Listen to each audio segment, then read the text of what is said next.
Magandang araw mga kababayan. Narito po ang update natin tungkol kay Bagyong Marce na ngayon nga ay pumasok na sa Philippine Area of Responsibility. Mas mabilis sa inaasahan may pagbabago kaya sa direksyon nito? Alamin natin. At kung bago lang kayo dito sa channel, make sure to subscribe para lagi kang informed sa lagay ng panahon. So ngayong umaga si Bagyong Marce ay pumasok na nga sa Philippine Area of Responsibility at nasa layong 975 kilometers of Eastern Visayas. Meron itong maximum sustained winds na umaabot sa 65 km per hour malapit sa gitna at bugso ng hangin na umaabot sa 80 km per hour. Kumikilos ito pahilangang kanluran sa bilis na 25 km per hour. Medyo nag-adjust na paibaba ang direksyon kumpara sa mga naunang forecast. Kung mapapansin nyo, ito yung cone of uncertainty. Malawak. Ang ibig sabihin niyan, yan yung area na pwedeng daanan ng bagyo, pwedeng mas tumaas at pwede namang mas bumaba pa. Kaya kung ang lugar natin ay nasa possible area, ngayon pa lang ay maghanda na tayo. So ang bagsak ng bagyo ay Northern Luzon, pero posible din sa Central Luzon. Inaasahan na ito ay patuloy na lalakas at maabot ang typhoon category na pwedeng umabot sa 155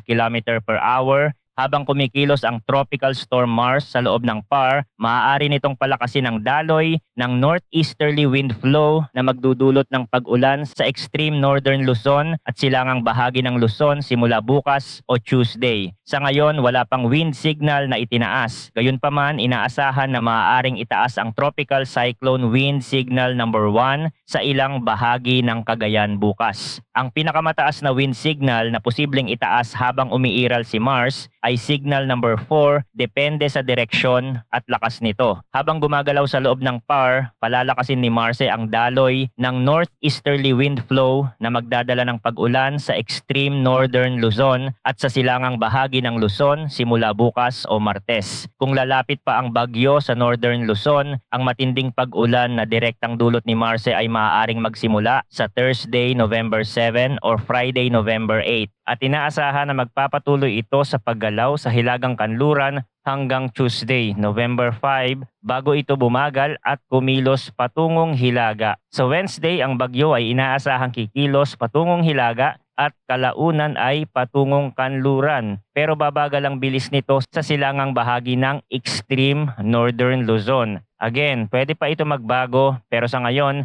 ang direksyon ng bagyo ay nasa northern Luzon ulit or pwede din nasa mainland Luzon. Dahil dito, posibleng magkaroon ng pagbaha at pagguho ng lupa lalo na sa mga lugar na nasa hazard maps o mga lugar na nakaranas ng tuloy-tuloy na pag-ulan nitong mga nakaraang araw na nagresulta sa saturated soil condition. Ang northeasterly wind flow ay nagdadala na ng katamtaman hanggang maalon na dagat sa mga baybayin ng Hilagang Luzon. Ang papalapit na bagyo ay inaasahang magpapalala ng kondisyon ng dagat sa linggong ito. Partikular na sa mga baybayin ng Hilagang Luzon at sa kanluran at silangang bahagi ng Central at Southern Luzon. Ngayong araw, pwedeng makaranas ng malakas na bugso ng hangin ang Batanes, Cagayan kasama ang Babuyan Islands, Isabela, Ilocos Norte, Aurora at hilagang bahagi ng Quezon. Bukas mararanasan ulit ito sa Batanes, Cagayan kasama ang Babuyan Islands, Isabela, Ilocos Norte, Ilocos Sur, Aurora, Quezon at Camarines Norte.